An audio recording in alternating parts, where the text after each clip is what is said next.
Canada just had an election that was pretty much all about Trump. Mark Carney, who is the head of the Liberal Party, the Liberal Party won the majority of seats. Mark Carney is now prime minister. This was after the Liberal Party had been in power since 2015, since Trudeau sort of, was ousted effectively. People were very tired of him. And yet in the last 2 months, where the Conservative Party was surging for many, many months, it completely flipped. And now the Liberal Party was in favor to win, and they did win. A lot of smaller parties like the NDP, National Democratic Party, under Jagmeet Singh, they lost seats. The Bloc Québécois, I believe, lost some seats. Basically everybody coalesced around the Liberal Party, which is good and bad. But the reason that this happened is because Trump has been saying that Canada will be the 51st state. He said it over and over again. He said they'll be happier. Caroline Leavitt has said, your prices are so high. Come join the United States where our prices are also high. And here's where voters were at in Canada. I think who I voted for would be the best to take care of Trump, because Trump is, I'm sorry to say, an ass, and he shouldn't even be president of the United States. But because he is, we need a strong person so that we could stand strong. So the strong person, interestingly, Josh, was not the head of the Conservative Party who ran on Canada First, basically parroting the Trump line. The strong party was seen as the Liberal Party in this, under Mark Carney, because specifically of the ways that Trump is just like, oh yeah, you're going to just be one of ours. And suddenly Canadians have found this like nationalism that's risen Mike Myers from the dead. And not that Mike Myers, the actual actor Mike Myers. Canadian legend. Yes. This is as if seismically for Canada, as if they announced a fourth Austin Powers movie. as earth-shaking and as unexpected as Austin Powers 4. I mean, it's crazy. And like, here's Mark Carney, who seamlessly starts speaking French, which is already envious. Is just like, oh, okay, you speak a couple languages. That must be cool for like a world leader to like be bilingual. Here he is talking about how he's going to meet with Trump, but as sovereign nations. And if, the United States will not lead, Canada will lead.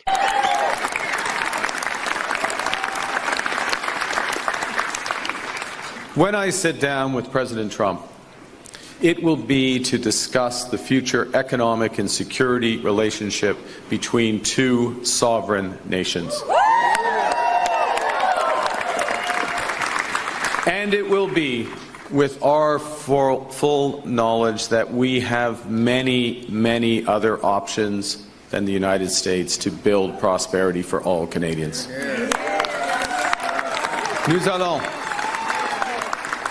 will strengthen our relationship with reliable partners in Europe, in Asia, and elsewhere in the world. And if the US doesn't want to play a pivotal role in the world economy, we will lead, not the Americans. So I misspoke and said they got a majority. The Liberal Party did not get a majority. In fact, according to David Dole, who has been on the show and has a great channel called Rational National, everyone should follow. He wrote, Liberals just short of a majority, putting NDP in the deciding seats. Jagmeet Singh loses his seat, making NDP leadership race quick and painless. Pierre Poilievre of the Conservative Party loses his seat. This is actually the perfect result.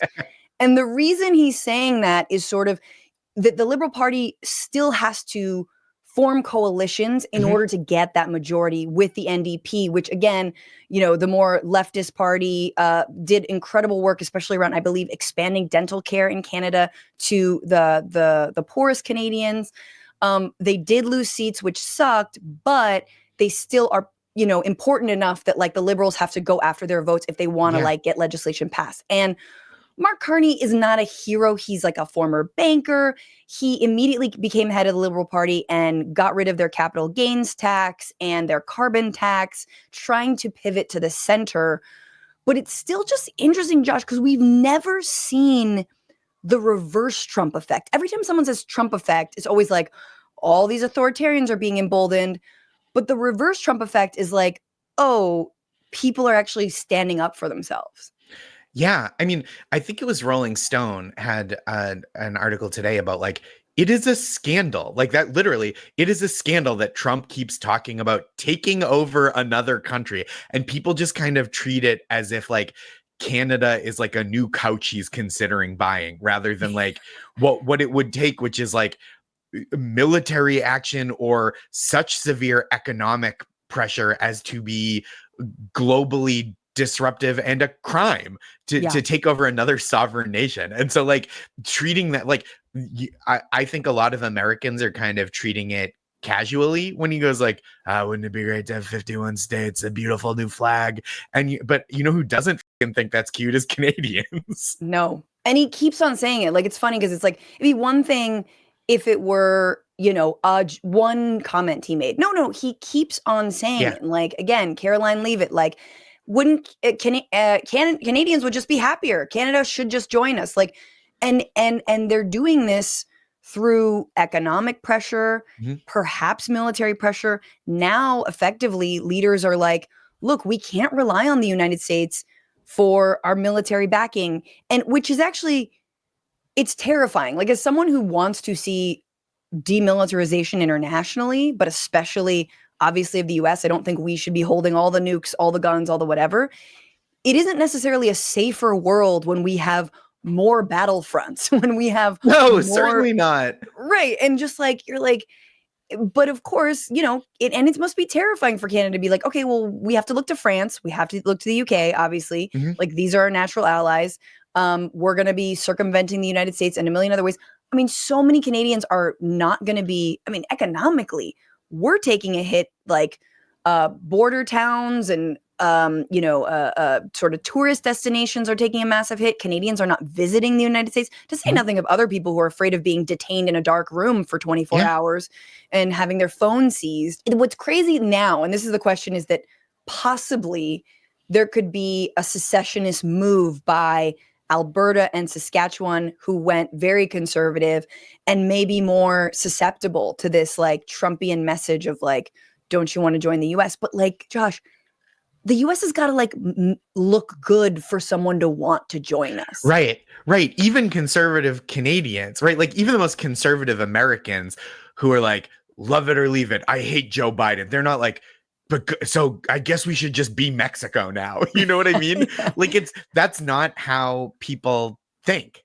Right. And if you want people to join you, you got to like, you got to do a little bit of finesse, you know, obviously Republicans, Trump, not big on consent, but like there has to be some sort of zhuzh, sort of, if we were crushing it now, okay, you could understand if tariffs somehow were working, which they're not, you could understand if there was anything actually tangible, a universal basic income. I say the first North American country, Mexico included, to roll out UBI, fine. That make a pitch for people to want to join your country.